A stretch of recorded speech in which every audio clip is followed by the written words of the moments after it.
परम पिता परमात्मा पूर्ण ब्रह्म सारी सृष्टि के रचनहार कुल मालिक कबीर परमेश्वर जी की असीम रजा से आप सभी पुण्यात्माएं सत्संग सुनने के लिए उपस्थित हुए। धन्य है आपके माता पिता जिनसे जन्म हुआ। आपको ऐसे समय में मनुष्य जीवन प्राप्त हुआ जिसकी कोई कीमत नहीं लगाई जा सकती। वैसे तो सभी सद्ग्रंथों ने, सभी महापुरुष संतों ने मनुष्य जीवन को बहुमूल्य ही बताया है, लेकिन ये जो समय अब है कलयुग का, जो बिचली पीढ़ी बताई है परमात्मा ने, ये समय परमेश्वर ने ऐसा निर्धारित किया हुआ है कि प्रत्येक कलयुग में इसी समय में ये मोक्ष मार्ग खोला जाता है। और इस समय में आपका जन्म अब पूरे विश्व के जितने भी प्राणी हैं जिनको मानव शरीर प्राप्त है, धन्य भाग हैं उनके कि उनको मानव शरीर प्राप्त है। दुर्भाग्य उन प्राणियों का जिनको ये सच्चा नाम, सच्ची भक्ति और सच्चा ज्ञान, तत्व ज्ञान प्राप्त नहीं है। उसके लिए परमात्मा ने अपने सभी बच्चों के लिए ये प्रयत्न इस दास से करवा रखा है। रजा उस परमेश्वर की ही है, क्योंकि जैसे माता पिता को अपने सभी बच्चे प्रिय होते हैं, ऐसे ही ये परमात्मा कबीर देव है जिसको अल्लाहु अकबर कहते हैं, जिसको ग्रेट गॉड कहते हैं। ये हम सभी का पिता है और यही हमारी माता है, क्योंकि इसके वचन से हम सभी आत्माओं की उत्पत्ति हुई है। इस परमात्मा में वो गुण हैं, त्वमेव माता च पिता त्वमेव, त्वमेव बंधु च सखा त्वमेव, त्वमेव विद्या च द्रविणम त्वमेव, त्वमेव सर्व मम देव देव। सब देवों के देव, सब परमात्माओं के परमात्मा, सब प्रभुओं के प्रभु ये कबीर साहब हैं, ये परम अक्षर ब्रह्म हैं। और हम सभी इसी के बच्चे हैं। चींटी से लेकर हाथी तक सभी प्राणियों में, और रंग से लेकर धनी तक, पर्दा से लेकर राजा तक, उस एक परमपिता के सभी बच्चे हैं। तो उस परमात्मा ने, उस माता ने, उस पिता ने हम सभी बच्चे एक जैसे ही प्रिय हैं। अपने कर्मों के कारण हम भले ही कोई कुत्ता, कोई गधा, कोई सूअर बना है, उनका भी दुख उस परमात्मा को है, क्योंकि परमात्मा चाहते हैं कि प्रत्येक प्राणी इस ज्ञान को स्वीकार करे, परमात्मा के दिए हुए इस विधान को समझे और ये सभी यहाँ से निकल जाएं। ये पृथ्वी एक कैद है, 21 ब्रह्मांड है वैसे तो इस काल के, जिनको हम जन्नत कहते हैं, स्वर्ग कहते हैं, जिसको हम हेवन कहते हैं। इस काल के 21 ब्रह्मांड का जो हेवन है, जन्नत है, स्वर्ग है, ये भी एक जेल है। 3 लोक और भवन चतुर्दश सब ही जम की जेल रे, इस काल की जेल में है। तो इस जेल से निकलने का सुअवसर अब प्राप्त है। और जो दास ये मार्ग भक्ति का आपको बता रहा है, ये गॉड गिवन है, कंप्लीट गॉड गिवन और कंप्लीट स्पिरिचुअल नॉलेज है। ये पूर्ण परमात्मा का दिया हुआ है, बताया हुआ है, और संपूर्ण अध्यात्म ज्ञान है। और ज्ञान सब ज्ञान डी, कबीर ज्ञान सो ज्ञान, और जैसे गोला तोब का अब करता चले मैदान। तो पुण्यात्माओं, मानव शरीर बहुत ही अच्छी आत्माओं को, पुण्यकर्मी प्राणियों को प्राप्त होता है।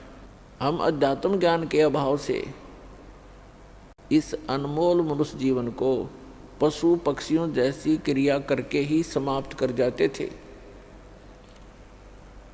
और जो पुण्यात्माएं साधना करने की चेष्टा भी करते थे पूर्व जन्म की प्रेरणा से, उनको यथार्थ ज्ञान न होने से उन्होंने हजारों वर्षों तक साधनाएं की, तप किए, जप किए। उन्होंने वो साधनाएं शास्त्र विधि त्याग कर किसी लोक वेद के आधार से की, किसी की सुनी सुनाई की, जो श्रीमद् भगवत गीता अध्याय नंबर 16 के श्लोक 23 और 24 के विपरीत हैं, जिसमें कहा है कि शास्त्र विधि को त्याग कर जो मनमाना आचरण करते हैं उनको न तो कोई सुख होता है और न ही उनकी गति होती है और न ही उनको कोई सिद्धि प्राप्त होती है, अर्थात व्यर्थ, यूजलेस। तो अभी तक हम यूजलेस साधना करते रहे, अब यूजफुल साधना हमारी अब प्रारंभ हो रही है। धन्य हो आप पूरे विश्व के प्राणी जो मानव शरीर प्राप्त हैं, और उनसे भी धन्य है जिनको ये मार्ग स्वीकार हो गया, ये भक्ति विधि मिल गई। तो उन पुण्यात्माओं में से आप हैं जिनको इस दास से दीक्षा प्राप्त है। आज विश्व का मानव अन्य प्राणियों से भी दुखी है, पशु पक्षियों से भी दुखी है, क्योंकि हमारे पूर्व जन्म के जो पुण्य थे वो अक्षीण हो चुके हैं, क्योंकि हम चौथे युग में जन्मते जन्मते आ चुके हैं। अपने पुण्यों का अभाव कर लिया, अक्षीण कर लिया पुण्यों को, और हमारे पास अब केवल पाप शेष रह रहे हैं। जिस कारण से जैसे पाप और पुण्य ये दो पहलू हैं, पुण्य से सुख होता है, पाप से दुख होता है। हमने सुख की परिभाषा का पता नहीं, आपको हमको अभी तक पता नहीं था, तो हम इसको सुख मान रहे थे। जिसके पास एक बढ़िया कार हो, अच्छी कोठी हो, कोई फैक्ट्री हो, या कोई अच्छी पोस्ट प्राप्त हो, कोई पद बना हो उसका, डॉक्टर, इंजीनियर, IAS, IPS या जज, या कोई मंत्री, मुख्यमंत्री, प्रधानमंत्री बनकर बड़ी बड़ी गाड़ियों में चलता हो, तो हमने इस सुख की परिभाषा बस इतना ही ज्ञान था। ये सुख नहीं है, ये तो बाह्य दिखावा है। प्रत्येक प्राणी टेंशन लिए फिरता है, प्रत्येक प्राणी 99% व्यक्ति टेंशन से ग्रस्त हैं। तो हम इसको सुख मान रहे थे। सुख नाम की कोई वस्तु नहीं इसी किस ब्रह्मांड में। तो परमात्मा चाहते हैं कि आप यहाँ से निकलो, इस झूठे सुख को भूलो, इससे परिचित हो जिसको तुम सुख मान बैठे हो। कबीर साहब कहते हैं झूठे सुख को सुख है, ये मान रहा मनमोद, ये सकल चबीना काल का, कुछ मुख में कुछ गोद। यहाँ सब ये काल का आहार है। इस झूठे सुख को आप सुख मान बैठे हो, ये सुख नहीं है। आज आप जिसको सुख मानते हो उस व्यक्ति के पास सभी सुविधाएं उपलब्ध हैं। अच्छा मंत्री है, मुख्यमंत्री है, सब सुविधाएं हैं, पुत्र भी हैं, पुत्री भी हैं, आगे संतान भी ठीक है। तो इसको हमने सुख मान रखा है। और 1 मिनट में मृत्यु हो जाती है, 1 सेकंड के अंदर मृत्यु हो जाती है। फिर वो सुख कहाँ गया उसका? फिर कहीं गधा बनकर, कुत्ता बनकर गली में खड़ा होगा, खा के ये सुख। तो परमात्मा याद दिलाते हैं कि तन धर सुखिया कोई ना देखा, जो देखा सो दुखिया हो। उदय अस्त की बात करत है मन सबका किया विवेका। शरीरधारी प्राणी यहाँ इस पृथ्वी लोक के जो कच्चे शरीरधारी प्राणी हैं, कहते परमात्मा कहते मैंने कोई इस पृथ्वी पे सुखी नहीं देखा। और जो उदय अस्त की बात करते हैं, उदय अस्त का अर्थ है चक्रवर्ती राजा, जिसका शासन पूरी पृथ्वी पर हो। परमात्मा कहते मैंने उनके भी अंदर से झांक कर देखा है। राजा के पास कोई साधु संत चला जाता है, ढेर सारे दुख बता देता है। महाराज मुझे ये तकलीफ है, महाराज मुझे ये तकलीफ है, महाराज मुझे ये कष्ट है। तो परमात्मा कहते हैं उदय अस्त की बात करे मन सबका किया विवेका हो। कहते हैं तंदर सुखिया कोई ना देखा, जो देखा सो दुखिया हो। उदय अस्त की बात करत है मन सबका किया विवेका हो। घाटे बाद सब जग दुखिया, क्या गरही बैरागी हो। और सुखदेव ने दुख के डर से गर्भ में माया त्यागी हो। फिर कहते हैं जंगम दुखिया जोगी दुखिया, और तपस्वी को दुख दूना हो। और आशा तृष्णा सब में व्यापे, कोई महल ना सुना हो। फिर परमात्मा कहते हैं कि साच कहूँ तो जग नहीं माने, पर झूठ कही ना जाई हो। और ये ब्रह्मा विष्णु महेश्वर दुखिया, जिनने ये राह चलाई हो। फिर परमात्मा अंत करते हैं इस कहानी का, कहते हैं सुरपति दुखिया। सुरपति इंद्र, स्वर्ग का राजा, देवताओं का स्वामी।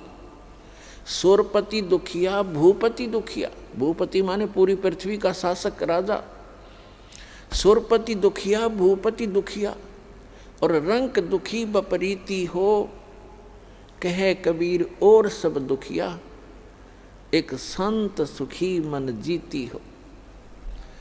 अब निष्कर्ष कर दिया दाता ने कि आप जी श्री ब्रह्मा, श्री विष्णु, श्री शिव जी को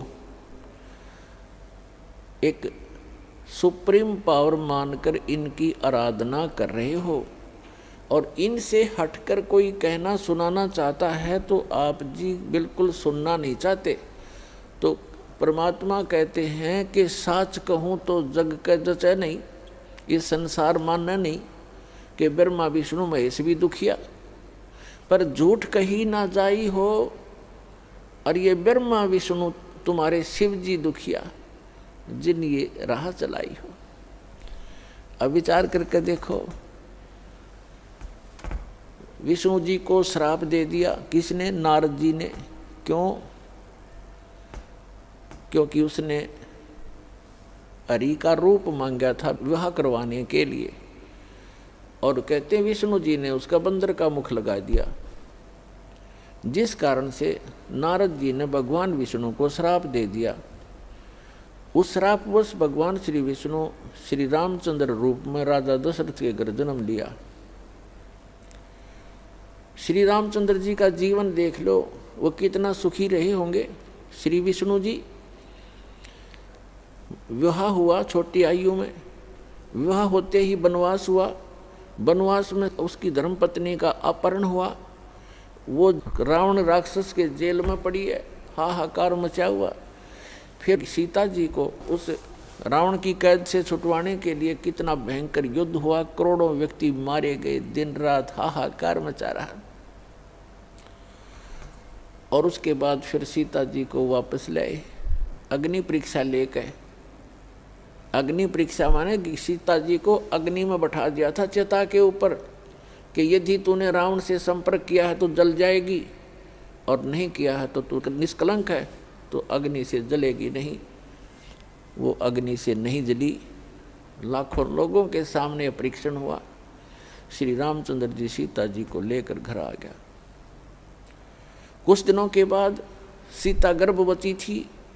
उधर से किसी धोबी ने व्यंग कस दिया, अपनी पत्नी को कूट रहा था, पीट रहा था, और कह रहा था कि तू 2 दिन घर से बाहर कहाँ रही?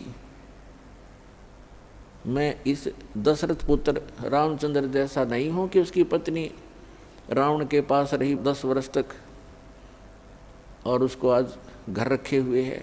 मैं उस जैसा नहीं हूँ। इस बात को श्री रामचंद्र जी ने अपने कानों सुन लिया, क्योंकि वो रात्रि के समय वेश बदलकर घूमा करते थे। उस समय के राजा ऐसी व्यवस्था रखते थे। इस बात को सुनकर के दुनिया में मैं क्या मुंह दिखाऊंगा, मेरे ऊपर उंगली कसी जाती है, टॉन्ट कसे जाते हैं। अगले दिन अपनी धर्मपत्नी सीता जी को घर से निकाल दिया, गर्भवती को। पुण्यात्माओं, यदि हमने लोक वेद लोगों के ही दंत कथाओं से ही अपना शासन व्यवस्थित करना है, तो कैसे हम राजा, कैसे हम भक्त, कैसे हम भगवान? लाखों लोगों के सामने परीक्षण किया सीता जी का, और वो निष्कलंक। और एक धोबी ने कह दिया कि मैं उसके कहने मात्र से अपनी पत्नी का परित्याग कर दिया, तो धिक्कार है ऐसे डिसीजन को। आम आदमी भी ना करे ऐसी गलती, जिसकी पत्नी के गर्भ हो और उसको घर से निकाल दे, कहाँ जाएगी फिर वो। तो पुण्यात्मा, भले ही उसने लोगों की शर्म से निकाल दिया, लेकिन अंदर से दुख उसका गया नहीं। वो सीता जी कहीं रही, अब उसके बच्चे कहाँ, और आप राजा बना बैठा, सपने में सुख नहीं उस व्यक्ति को, चाहे कितनी बात बनावे। वही श्री विष्णु जी श्री कृष्ण रूप में जन्मे, जन्म से ही दुख शुरू हुआ था, मृत्यु होगी, सुख का सांस श्री कृष्ण जी को नहीं हुआ। श्री विष्णु जी के दूसरे रोल को आप देख सकते हैं। जेल में जन्म हुआ, मामा शत्रु हो गया, कभी काल्यवन, कभी जरासेंग, कभी कोई शिशुपाल उनके साथ झगड़ा करने को आते हैं। फिर जाकर के एकांत स्थान पर अपना स्थान खोजा, द्वारका समुद्र के अंदर, वहाँ रहे कुछ दिन। उसके बाद अंत देखो श्री कृष्ण जी के पूरे कुल का। दुर्वासा जी ने श्राप दे दिया कि तुम्हारा कुल नाश होगा। श्री कृष्ण जी अर्थात विष्णु जी के सामने उनके 56 करोड़ यादव हो गए थे, 56 के 56 करोड़ आपस में लड़के कटके मर गए। श्री कृष्ण जी के अर्थात विष्णु जी के पोता और पोते भी। तो श्री कृष्ण जी के पोते और बेटे उनकी आंखों के सामने कटके मर गए। तो यहाँ परमात्मा कहते हैं, साच कहूँ तो जग नहीं माने और झूठ कही ना जाई हो, ये ब्रह्मा विष्णु महेश्वर दुखिया जिन ये राह चलाई हो। फिर कहते हैं कि सुरपति दुखिया भूपति दुखिया और रंक दुखी बपरीती हो। सुरपति देवताओं का राजा इंद्र दुखी। इंद्र की कहानी आप पढ़ कर देखो पुराणों के अंदर। एक बार राक्षसों का और देवताओं का युद्ध हो गया, राक्षस विजयी हो गए, इंद्र भाग गया, गद्दी छोड़कर जंगलों में छुप गया, कोई वर्षों तक भूखा प्यासा पड़ा रहा, खा के वह सुख। और इंद्र की मृत्यु के उपरांत उस राज को भोग करिए, राजा चाहे स्वर्ग का हो चाहे पृथ्वी का हो, अगला जन्म उसका गधे से शुरू होता है। तो बाढ़ में जाओ ऐसा राज जो अगले जन्म में गधा बने। तो हम बिना ज्ञान के इस झूठे सुख को सुख मानकर अपना जीवन नाश कर रहे हैं। अब इसको सफल करो पुण्यात्माओं। हमें विकल्प प्राप्त हुआ, अभी तक इसका विकल्प नहीं था। कोशिश करके भी हम काल के जाल से नहीं निकल पा रहे थे। अब क्या बताते हैं परमात्मा के सुरपति दुखिया भूपति दुखिया रंक दुखी बपरीती हो। कि रंक यानी निर्धन व्यक्ति तो स्वाभाविक दुखी होता है, उस पर तो सभी दुख विद्यमान होते हैं। अब क्या बताते हैं कि कहे कबीर और सब दुखिया, एक संत सुखी मन जीती हो। एक संत सुखी हो सकता है इस पृथ्वी पर जिसने अपने मन को जीत लिया। मन को पुण्यात्मा जीतना कोई हंसी खेल नहीं है। और गीता में लिखा है कि अर्जुन ने पूछा कि हे भगवान, आप कहते हो कि मन और इंद्रियों को रोक के एकांत स्थान पर ध्यान लगावे। तो अर्जुन कहता है भगवान, इस मन को रोकना बड़ा कठिन है। इस बात को गीता ज्ञानदाता भी कहता है कि मन को रोकना तो तूफान को रोकने के तुल्य है। फिर भी कहा है कि कोशिश करे, उसका अभ्यास करने से उसका कुछ राहत मिल सकती है। ये तो है एक वेद ज्ञान जो इनकम्प्लीट है, क्योंकि बहुत से ऐसे ऋषि हैं, जैसे एक श्रृंगी नाम के ऋषि थे। उन्होंने इसी आधार से वन में जाकर घोर तपस्या की, हठ योग किया, इसी मन को रोकने के उद्देश्य से।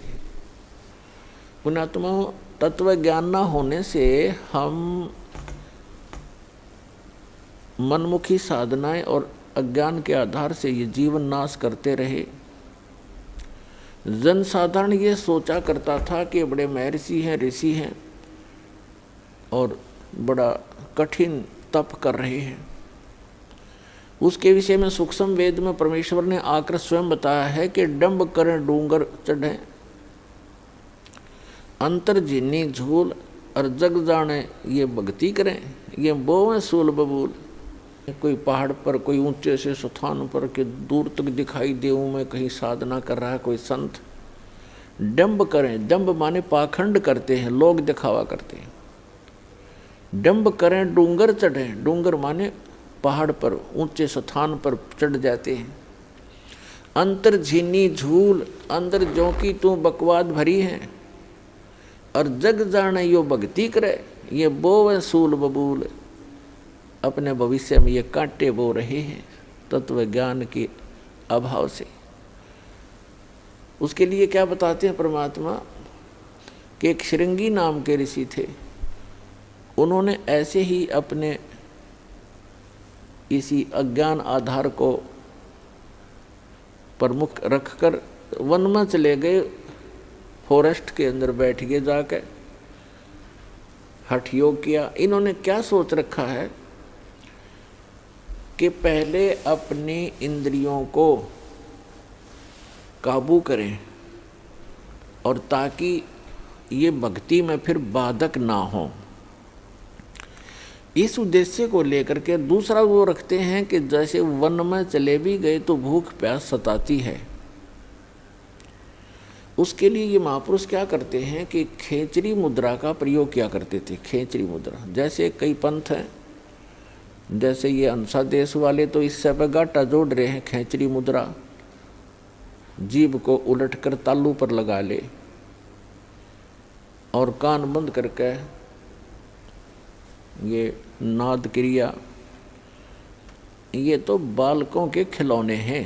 इस मन कल्पित ये अपना एक ड्रामा है इस जीवन को नष्ट करने का। तो इसी आधार से श्रृंगी ऋषि ने अमृत क्रिया को सिद्ध किया।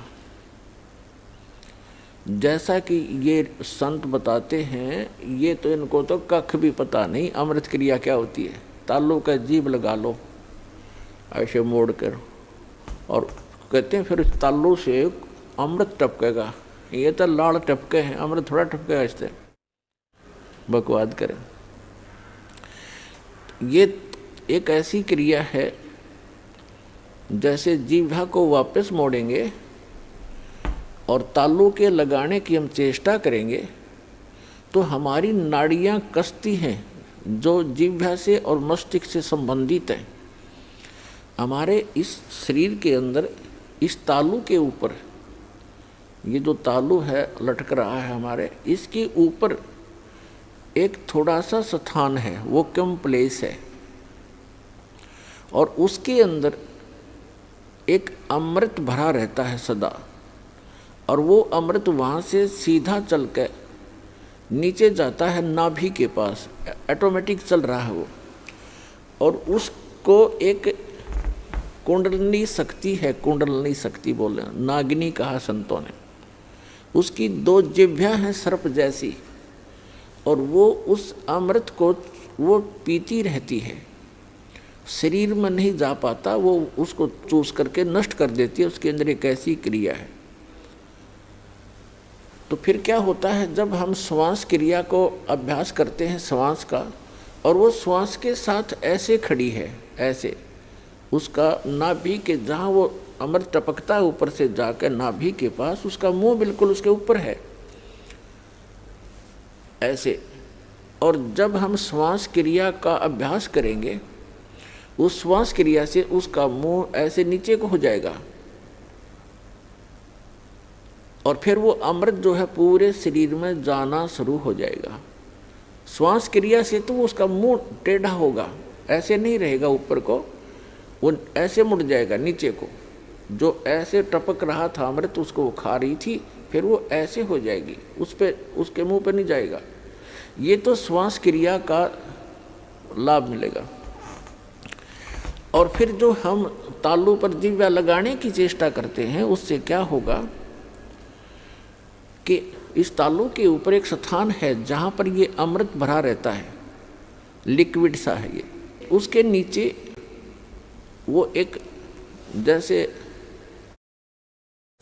इसको अर्ध छोटा सा बेर होता है, बेर का फल, बेरी का फल, उसको आधा काट दे, साफ कर दे, इतना सा है वो, ऐसे आधा कटा हुआ। और उसके बिल्कुल नीचे एक वाल है, वाल, और उसके ऊपर एक छोटी सी नाड़ी टिकी हुई है जो उस वाल के सुराख को रोक रही है।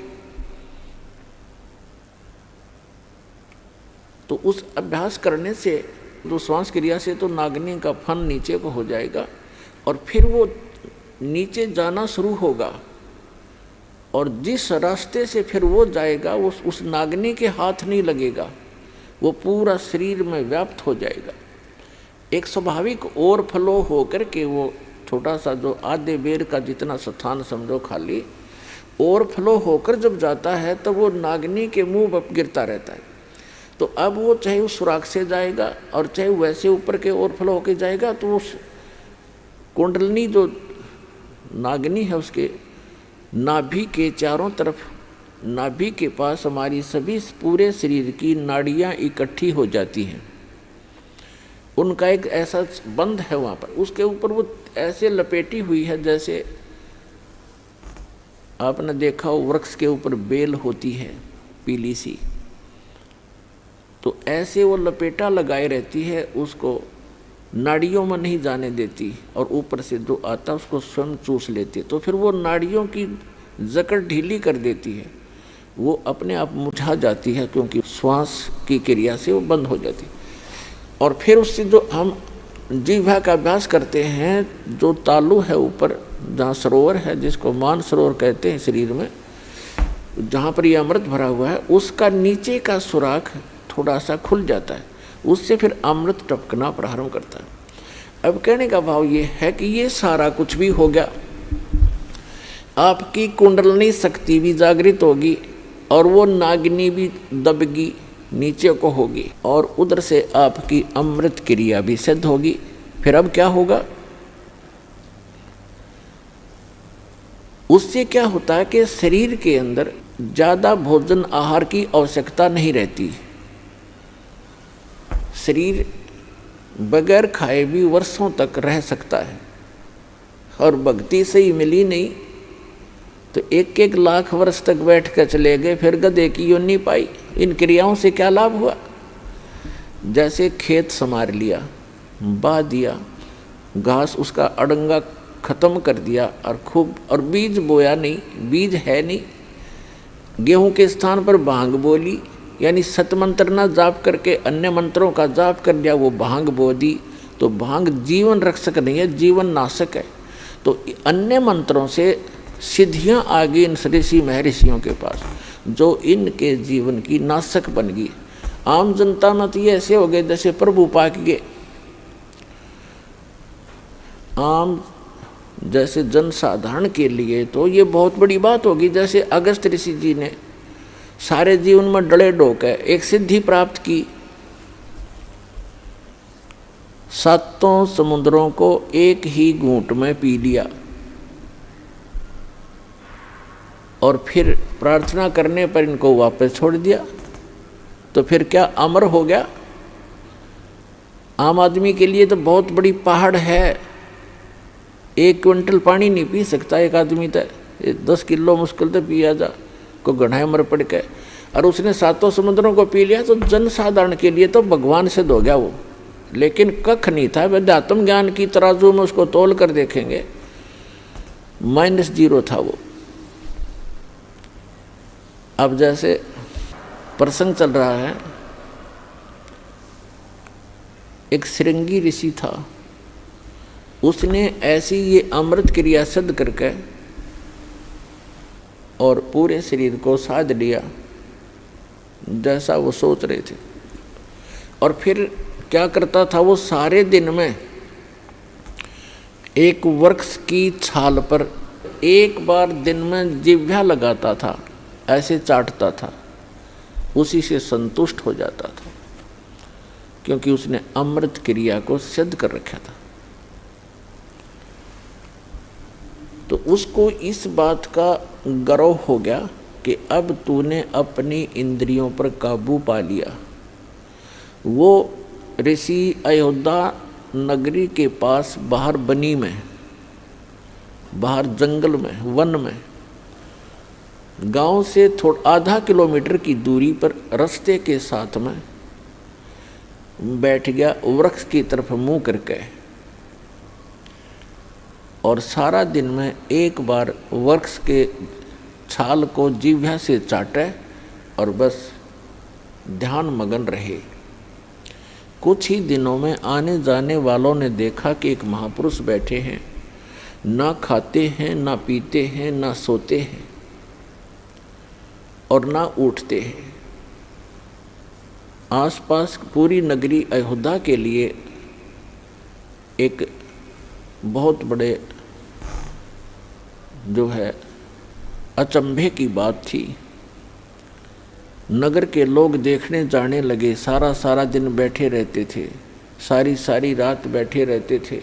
जब उनको पक्का यकीन हो गया कि सचमुच महापुरुष के ये तो भगवान से मिल चुका है, सारे नगर में तहलका मच गया। राजा दशरथ तक बात गई।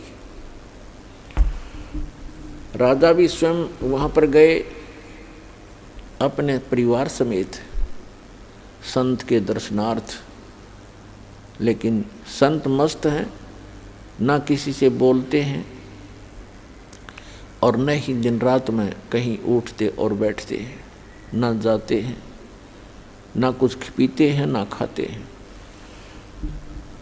उनके साथ उनकी बेटी भी गई, राजा दशरथ की। श्री रामचंद्र जी और अन्य का जन्म तो बहुत बाद में हुआ है। उसमें उनकी एक पुत्री थी। अब राजा की लड़की प्रतिदिन अपनी नौकरानियों के साथ वहाँ जाने लगी। उसने किसी वैद्य को बुलाकर पूछा किसी व्यक्ति से कि ये ऋषि बात करे तब बात बने, कोई आशीर्वाद प्राप्त करें हम। तो एक वैद्य ने बताया कि जहाँ ये जिह्वा से चाटता है वहाँ पर मधु का लेप कर दिया जाए, यानी शहद लगा दिया जाए। अगले दिन उस राजा की लड़की दशरथ की बेटी ने ऐसा ही करवा दिया। जहाँ वो जिह्वा लगाता था वहाँ शहद लेप दिया थोड़ा सा। पहले दिन एक बार जिह्वा लगाता था, पहले वो उस दिन उसने 2-3 बार चाटा क्यों स्वादिष्ट लगा। अगले दिन तो कुछ ज़्यादा लगा दिया तो और ज़्यादा चाटा। धीरे धीरे उसका जो है भूख जागृत होगी। फिर उसको खीर ख्यार खिलाने लग गए। कुछ दिन के बाद वो हलवा पूरी खाने लग गया। अपने पिता की आज्ञा लेकर लड़की ने कहा कि ऐसे महापुरुष को पिताजी घर ले चलते हैं। राजा दशरथ ने उनको गुरु धारण कर लिया। श्रृंगी ऋषि युवा थे, अपने घर पर रख लिए और उन्हीं की देख रेख में, उन्हीं की आज्ञा से पुत्र प्राप्ति के लिए एक अनुष्ठान की तैयारी की। और उससे पहले वही श्रृंगी ऋषि दशरथ की पुत्री बेटी को लेकर चंपत हो गया। तो पुण्यात्माओं, परमात्मा कहते हैं मन के मते न चालियो, ये मन है पक्का दूत, और ले डोबे दरिया में जा हाथ से छूट। विकार मरे मत जानियो, जो भूबल में आग।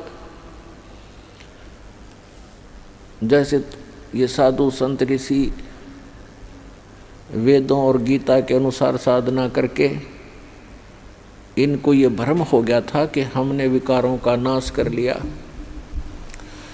तो परमात्मा कहते हैं विकार मरे मत जानियो। जैसे अग्नि का अंगारा राख में दबा रखा हो, ऊपर से राख भी ठंडी हो जाती है, ऐसा लगता है जैसे आग खत्म होगी, लेकिन कहते हैं वो राख हटाओगे ना जब उस अंगारे के ऊपर से, वह पहले से ज़्यादा धंधकती दिखाई देगी आपको। तो यहाँ परमात्मा कहते हैं विकार मरे मत जानियो, जो भूबल में आगे। अब ये विकार मरेंगे कैसे? वो क्रिया वही हैं, लेकिन उनके अंदर जैसे श्वास उश्वास की क्रिया क्या चीज़ है, ये तो एक समझ लो सिरिंज है। सिरिंज, सिरिंज में औषधि कौन सी जानी चाहिए? उस औषधि से रोग नाश होता है। सिरिंज के अंदर अन्य औषधि डालकर वैसी ही क्रिया करने से, इंजेक्शन लगाने से रोग नाश नहीं होगा जब तक उस रोग नाश की सही औषधि प्रयोग नहीं की जाएगी। तो अब इस दास के पास वो औषधि है सतनाम की, श्वास उश्वास के सिमरण है, और ये सिमरण से ही आपका मन भी काबू होगा, आपके विकार भी नाश होंगे। परमात्मा कहते हैं इस मानव शरीर के अंदर इतना जो है विकार ग्रस्त है, ये ऐसे ढंग से इसकी कंस्ट्रक्शन है, इसमें ये तो आशा करना ही नहीं कि ये पूर्ण रूप से स्वस्थ हो जाएगा और इसमें कोई विकार नहीं रहेगा। ये तो पैदा ही विकारों से हुआ है। लेकिन इस भक्ति से, सत साधना से ये विकार ऐसे जकड़ दिए जाएंगे, ऐसे बांध दिए जाएंगे कि फिर ये हानि नहीं करेंगे।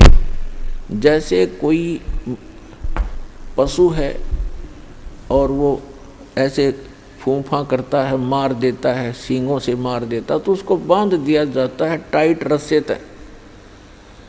अब वो रस्से से इतना टाइट बांध दिया गया है कि वो हानि नहीं कर सकता, फूंफा कर सकता है, लेकिन उसकी सीमा बना दी। तो परमात्मा की इस भक्ति से, परमात्मा के इस ज्ञान से, सत साधना से इन विकारों को ऐसे बांध दिया जाएगा कि ये मन फूंफा करने की चेष्टा करेगा, लेकिन इस तत्व ज्ञान रूपी रस्सा इसको जकड़ देगा और ये भक्ति की दवाई कमाई इसको दबा देगी।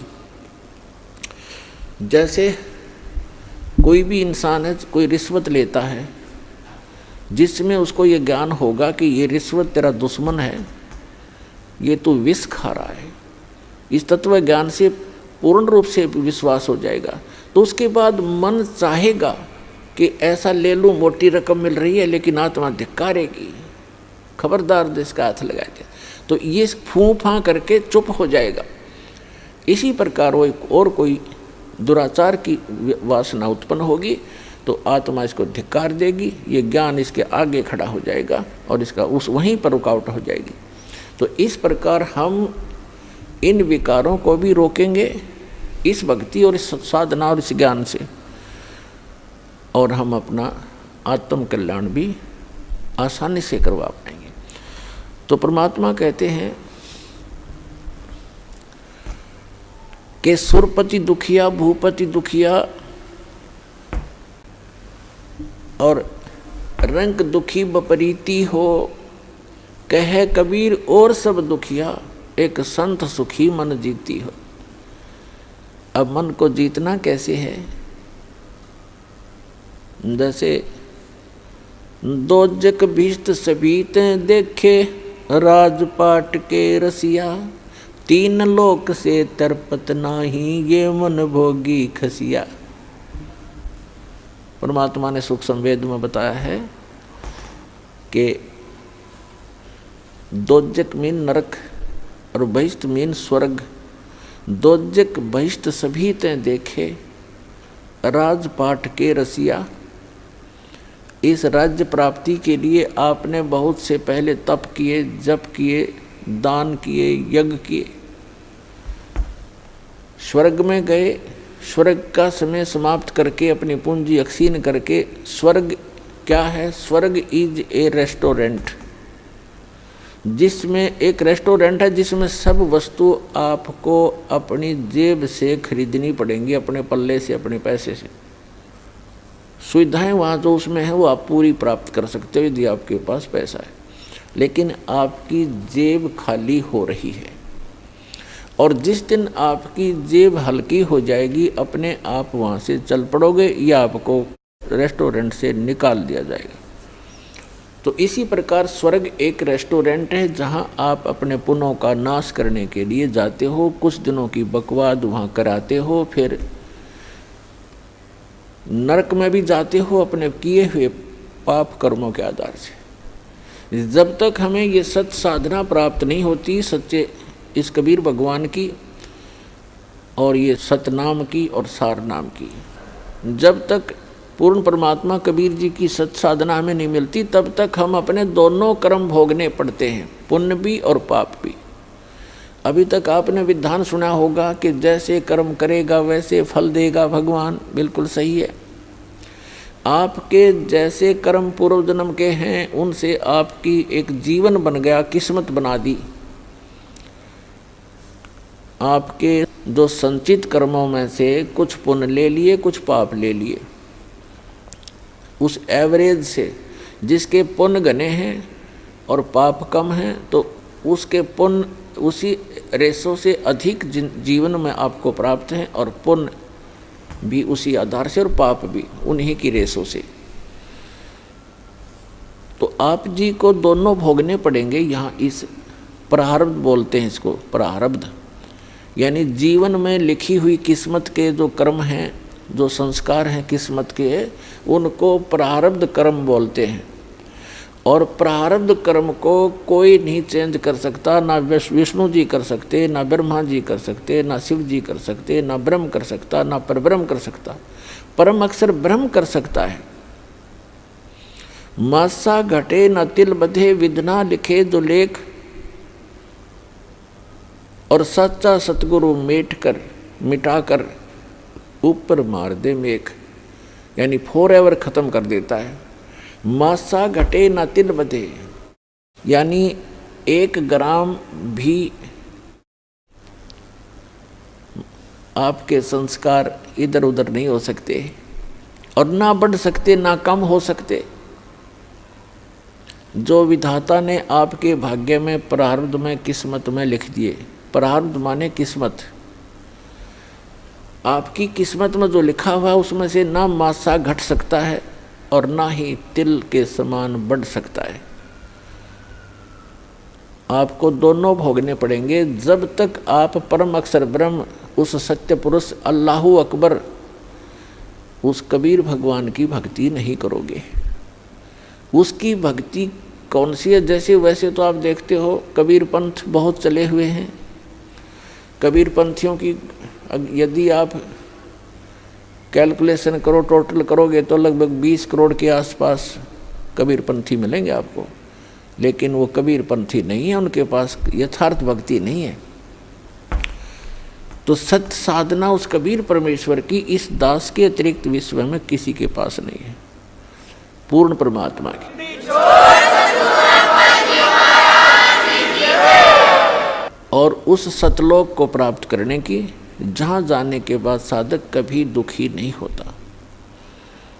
तो जो प्रसंग चल रहा है कि परमात्मा ने बताया है कि जब तक आप इस सत्य साधना को छोड़कर अन्य जो साधनाएं करते हो, तो दोजक मीन नरक और बहिष्ठ मीन स्वर्ग। दोजक बहिष्ठ सभी तें देखे राजपाट के रसिया, और 3 लोक से तरपत नाही ये मन भोगी खसिया। है अपनात्मा परमात्मा के इन अनमोल वचनों को हृदय में जचा लो। ये कोई डूम भाट के गीत नहीं, एक परम पिता के बताया हुआ मार्ग है। अब प्रसंग चल रहा है कि दोजक भिष्ट सभी ते देखे राजपाट के रसिया।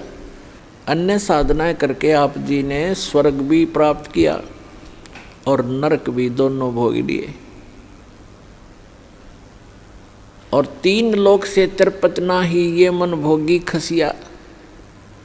3 लोक भी यदि इस जीव को दे दे, इस मन की फिर भी तृप्ति नहीं है, सेटिस्फैक्शन नहीं है। क्यों नहीं है? क्योंकि आत्मा को ज्ञान नहीं है, और मन उस शैतान का एजेंट है, काल का एजेंट है, ब्रह्म का। तो पुण्यात्माओं, तीन लोक से तिरपत नाही ये मन भोगी खसिया। जैसे कोई सरपंच बन जाता है गांव का प्रधान, उसकी फिर नीयत ये रहती है कि चेयरमैन बनूं तो बात बने, क्योंकि सरपंचों के ऊपर चेयरमैन अधिकारी होता है। फिर सोचता है चेयरमैन बनने के बाद कि एमएलए बनूं जब बात बने। एमएलए बनने के बाद तो फिर उसके मन में एक धारणा बनती है कि एमएलए भी कोई खास बात नहीं, मिनिस्टर बनो जब बात बने। मिनिस्टर बनने के बाद उसकी टेंडेंसी बन जाती है कि मुख्यमंत्री बनो जब हाथ में कमांड आवे, न तो कोई मज़ा नहीं आया। अब मुख्यमंत्री बनने के बाद उसको संतुष्टि नहीं होती, वो सोचता प्रधानमंत्री बनूं जब जी में जी आवे, जब आनंद हो, ओवरऑल कंट्रोलर बनूं। जो मनुष्य जीवन का काम था वो तो स्टार्ट भी नहीं किया। ऐसी सोच करते करते मृत्यु हो जाती है और फिर वो प्राइम मिनिस्टर बनने की आशा रखने वाला गधा मिनिस्टर बना खड़ा है, वो गधा बन गया। तो पुण्यात्माओं, सौभाग्य आपका, आप जी को ये वचन सुनने को मिल रहे हैं, क्योंकि ये वचन परमात्मा के बताए हुए हैं कि कबीर हरि के नाम बिना राजा रसब हो और माटी लदे कुम्हार के घास न डाले कोई। स्वर्ग का राजा इंद्र या पृथ्वी का राजा भी क्यों ना हो, यदि भक्ति नहीं करता भगवान की, उस पूर्ण परमात्मा की, वो खच्चर बनेगा, खच्चर। तो पुण्यात्मा, तो ये ज्ञान परमात्मा ने आपको दिया है, इस पर आपने जोर देना पड़ेगा, ये सत्य है। और अन्य साधनाएं जैसे दास बहुत बार बताता है कि जो पूर्व जन्म के प्रारब्ध में, यानी पूर्व संस्कारों से बनी किस्मत, उसको प्रारब्ध कहते हैं। आपकी किस्मत में आपके पुण्य अधिक हैं तो आपको पुण्यों के आधार से परमात्मा सभी सुख सुविधाएं देता ही रहेगा। आप चाहे भक्ति करो या ना करो, आप चाहे डाके डालो, चोरी करो, झूठ बोलो सारा जीवन, यदि आपके पुण्य घने हैं, पूर्व जन्म की आपकी बैटरी चार्ज है, तो तब तक आपको कोई प्रॉब्लम नहीं आएगी। और जो पुण्यात्माएं होती हैं जिनको सर्व सुख हैं, वो फिर भी कुछ ना कुछ भक्ति अवश्य करते हैं, वो रह ही नहीं सकते भक्ति किए बिना।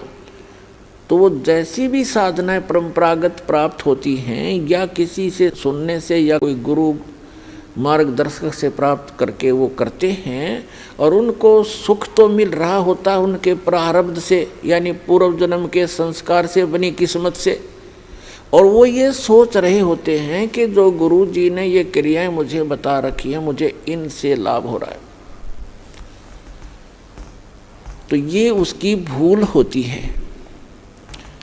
एक जीवित उदाहरण बताते हैं एक आपको कि एक रोहतक शहर के अंदर एक फाइनेंसर था, फाइनेंसर जो ब्याज पे पैसे देता है। तो इस दास ने प्रारंभ में जब ये शुरू किया, सरकारी नौकरी को त्याग दिया, तो भक्तों ने सोचा कि ज़्यादा दुखी हो जाते हैं गुरुजी, गांव-गांव में जाते हैं, बसों में जाते हैं तो तंग हो जाते हैं। एक जीप की व्यवस्था की, उसके लिए फाइनेंस करवाया उस फाइनेंसर से। वहाँ आने जाने लगे, बैठने लगे, स्वभाव ठीक था। हमारे भक्तों ने उनको समझाने की चेष्टा की, उसके पिताजी को भी कहा, वो भी वहीं बैठता था उसी ऑफिस में। तो उसके पिताजी से कहा कि आप ये ज्ञान समझो, हमारे गुरुजी ऐसे भक्ति बताते हैं, आप ये भक्ति करो। तो वो उनके पिताजी कहने लगे कि भाई आज मेरे घर में जो सुख है शायद किसी को होगा, और मैंने गुरु भी बना रखा है, और हम श्री राम, श्री कृष्ण और श्री शंकर भगवान, श्री विष्णु भगवान और दुर्गा माता आदि की पूजा करते हैं। अरे इन्होंने हमारे सारे ठाठ कर रखे हैं। वो प्रॉपर्टी डीलर का काम भी करता था, फाइनेंसर का भी काम करता था, खूब बढ़िया काम चल रहा था, अच्छी कोठी बना रखी थी। उसी का एक भाई जज लगा हुआ था, जज, और उसकी पत्नी भी जज लगी हुई थी। तो वो बुजुर्ग कहता है, उनका पिताजी कह रहे हैं कि आज मेरे घर में जो सुख है शायद ही किसी को होगा। सारी बताई कि एक बेटा तो ये बहुत पैसे कमाता है, हम इसी ने सुख मान रहे हैं। एक बेटा जज लग गया है और बेटे की पत्नी भी जज। तो ठीक है, हमारे भक्त के बोले, इस तक वो सुनने को तैयार भी नहीं, तो चुप करके आ गए। उसने 2-3 महीने के बाद क्या किया कि एक अपने धर्म गुरु से धार्मिक अनुष्ठान घर पर करवाया। उस समय सभी बच्चे छुट्टी लेकर आ गए थे, वो जज भी आ गया था, फाइनेंसर वहीं था। तो जो उनके गुरुजी ने जो क्रिया करी थी, उसके बचे हुए फूल, जो फूल फाल चढ़ाते हैं, माला डालते हैं, कुछ हवन किया होगा, उसकी राख बच गई थी, उसको जल प्रवाहित करने की आज्ञा दी उसके गुरुजी ने। वो दोनों बेटे, एक जज और एक वो फाइनेंसर, उस राख को लेकर गए। उनका ड्राइवर साथ था गाड़ी में। रोहतक से दिल्ली रोड के ऊपर एक JLN बोल रहे हैं उसको, जवाहरलाल नेहरू कैनाल, बहुत भारा, बड़ी गहरी वहाँ से चलती है, बह रही थी। उस पे जाके उन दोनों ने पटड़ी पर गाड़ी चढ़ाई, ड्राइवर ने गाड़ी रोकी, दोनों उतर के उन्होंने वो जो भी थैला सामग्री थी वो ऐसे खाली कर दी जल में। वो जल में नहीं गई, उस कैनाल के उस नहर की पटड़ी ज़्यादा टेढ़ी थी ऐसे, तो वो ऐसे गिर गई ऊपर ने। तो उन्होंने, एक भाई ने हाथ पकड़ लिया, एक कहने लगा मेरा हाथ पकड़, मैं नीचे जाके इनको जल में सरका देता हूँ, बहा देता हूँ। तो एक का ऊपर हाथ पकड़े था, वो नीचे जा रहा था भारी, तो वो नीचे वाला भी तगड़ा था, तो उसका पैर रिपट गया क्योंकि काई लगी हुई थी। और साथ में उसका भाई हाथ पकड़ रहा था, वो भी साथ आ गया क्योंकि उसने और मजबूती से पकड़ा। जब गिरने लगा तो वो भी नीचे गिर गया। दोनों उस नहर में गिर कर डूब कर मर गए। तीसरे दिन लाश पाई उनकी। अब पुण्यात्माओं, परमात्मा कहते हैं कि झूठे सुख को सुख है ये मान रहा मनमोद, ये सकल चबीना काल का कुछ मुख में कुछ गोद। आज उस बूढ़े के घर में जो कैर था शायद किसी के घर में होगा, जहाँ वो ये सोच रहा था कि जो सुख आज मुझे शायद किसी को होगा। जब तक हम उस परम पिता की शरण ग्रहण नहीं करेंगे और जो साधनाएं हम करते हैं उससे हम मान बैठे हैं कि ये साधना से मुझे लाभ हो रहा है, कहाँ गई उसकी साधना, वो कैर टूट गया उस घर पे। तो पुण्यात्माओं, इसका समाधान केवल एकमात्र कबीर परमात्मा है और उसकी ये सच साधना जो दास के पास है। इसके अतिरिक्त कोई कबीर साहब का नाम लेकर के अगर आपको कोई जंतर मंत्र बताता है तो व्यर्थ है, यूजलेस है। और ये मंत्र जो दास आपको देता है ये है वो कारगर मंत्र। और इन मंत्रों को, इस साधना को यदि इस दास से प्राप्त करके कोई नीच व्यक्ति स्वयं बनकर संत इनको आगे दान करता है तो वो भी महान दुश्मन है इस मानव समाज का, क्योंकि वो अधिकारी नहीं है। अधिकारी के बिना ये मर्यादा है इस भगवान की, अधिकारी के बगैर ये मार्ग चलेगा नहीं। आइए अब हम उन श्रद्धालुओं के अनुभव जानते हैं जो जगत गुरु तत्वदर्शी संत रामपाल जी महाराज जी से दीक्षा प्राप्त कर चुके हैं तथा उनके द्वारा बताए गए भक्ति मार्ग पर चल रहे हैं। नमस्कार जी। साहिब सर। क्या नाम है बहन जी आपका? इंदु शर्मा। बहन जी आप कहाँ के रहने वाले हैं? गोंडा दिल्ली से ही हैं। बहन जी संत रामपाल जी महाराज से नाम दीक्षा आपने कब ली? 2015 को 24 मई को मैंने संत रामपाल जी महाराज से नाम दीक्षा ली। संत रामपाल जी महाराज से नाम दीक्षा लेने से पहले क्या आप कोई भक्ति साधना भी करते थे? संत रामपाल जी महाराज से नाम दीक्षा से लेने से पहले हम वही ब्रह्मा विष्णु ये दुर्गा की मैं ज़्यादा भक्ति करती थी और हनुमान की भी करती थी। बस इन्हीं देवी देवताओं में लगे रहते थे, बस इन्हीं की भक्ति करते थे। व्रत रखना, पूजा पाठ करना, शिवरात्रि के व्रत यही ज़्यादा करते थे, 30 त्योहार मनाना, बस यही है। देखा देखी करते थे, उन्हीं देवी देवताओं की भक्ति लगे, व्रत बहुत करती थी और शिवरात्रि का व्रत ये रखना, तीज त्योहार इनमें ही लगे रहते थे। नुकसानी में पेट में दर्द, कमर में दर्द ये बहुत रहता था और मतलब बीमारी भी लगी रहती थी बस। और इन देवी देवताओं की पूजा करते करते भी ये बहुत नशा करते थे हमारे हस्बैंड और ससुर लोग, और ये पूजा करते करते हम बहुत परेशान थे। हमें पैसे वैसे की भी बहुत दिक्कत होती थी और बहुत ज़्यादा प्रॉब्लम हुई हमें। ये भक्ति साधना करने से हमें कोई लाभ प्राप्त नहीं हुआ। बहन जी, फिर आपको संत रामपाल जी महाराज के बारे में जानकारी कहाँ से मिली? संत रामपाल जी महाराज के बारे में जानकारी मेरी जो सिस्टर हैं उनकी शादी हुई है, उनसे मुझे पता चला कि संत रामपाल जी महाराज संत हैं जो हरियाणा में हैं, और उन्हीं के थ्रू मैंने, वो बोलती थी मुझे कि नाम ले ले कि इन साधना से कुछ नहीं होता। मन में भी थी कि परमात्मा वो एक है कौन है। मुझे और कुछ ज़्यादा नहीं पता था बंदी छोड़ सतगुरु रामपाल जी महाराज के बारे में, बस मैं इतना ही जानती थी कि वो संत हैं और वो सच्चे हैं। जब इन्होंने मुझे सारी बात बताई कि ये दुर्गा का ऐसा पति काल है और ये इनके बारे में बताते हैं, मतलब पूरी बात फ़ोन पे ही इन्होंने मोटा मोटा मुझे बता दी थी। फिर मेरी शादी एक ही जगह हुई उनके देवर से। मेरी सिस्टर जो है, हम दोनों एक ही घर में हैं, ससुराल हमारा। तो हमने मेरी शादी के 15 दिन बाद मैंने संत गुरु रामपाल जी महाराज से नाम दीक्षा ली। बहन जी, संत रामपाल जी महाराज से नाम दीक्षा लेने के बाद क्या आपको कोई लाभ भी प्राप्त हुए? लाभ तो बहुत हुए। आपको मैं बताना चाहूँगी, सबसे पहले तो हस्बैंड मेरे वो नशा करते थे। नाम लेने से ही वो नशा एकदम छूट गया। अब कोई भी नशा हमारे घर में कुछ भी नहीं होता है, सब कुछ बहुत सही है, कुछ भी नहीं करते कोई भी। और मेरी बेटी 2.5 साल की थी, हम कहीं पे गए हुए थे, वहाँ पे ऐसी टेबल फैन पंखा चला हुआ था, मेरी बेटी की हाथ, मतलब मेरा ध्यान नहीं था, वो अचानक से उसे क्या पता, उसने उसमें पंखे में हाथ दे दिया और अचानक से उसके पंखे में हाथ दे दिया। वो रो पड़ी, मतलब उसकी आवाज़ भी आई कटने की, जैसे कुछ कटा हो। मैंने देखा उसके हाथ में कुछ भी नहीं है, एक खरोच भी नहीं है, उसका हाथ बिल्कुल सही है।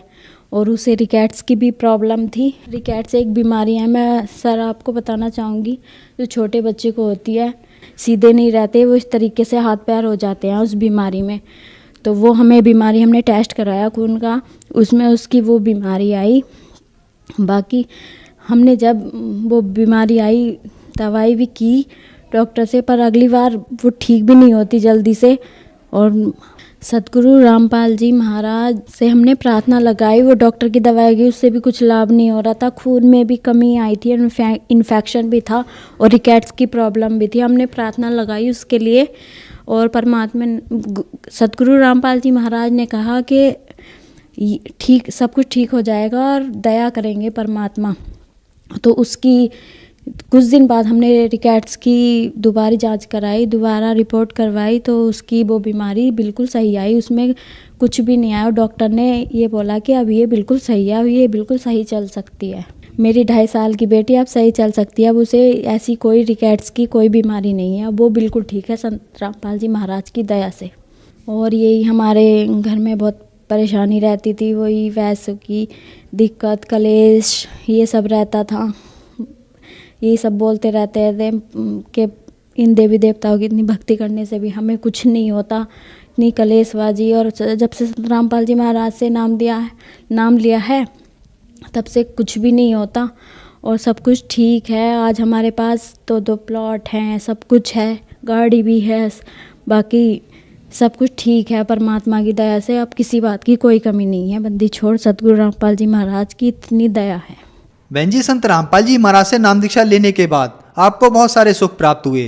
तो जो श्रद्धालु आपको देख रहे हैं और वो भी किसी न किसी बीमारी से ग्रस्त हैं या किसी न किसी चीज़ से परेशान हैं, क्या वो भी संत रामपाल जी महाराज से नाम दीक्षा लेने के बाद ठीक हो सकते हैं? उनके लिए आप क्या संदेश देना चाहेंगी? 100% ठीक हो सकते हैं। अगर संत रामपाल जी महाराज की भक्ति बताई हुई साधना पर अगर आप भक्ति करोगे तो वो 100%। सत साहिब सभी भक्तों को, जो भगत मेरे चैनल में पहली बार आए हों तो चैनल को सब्सक्राइब और वीडियो को लाइक ज़रूर करें। सत साहिब।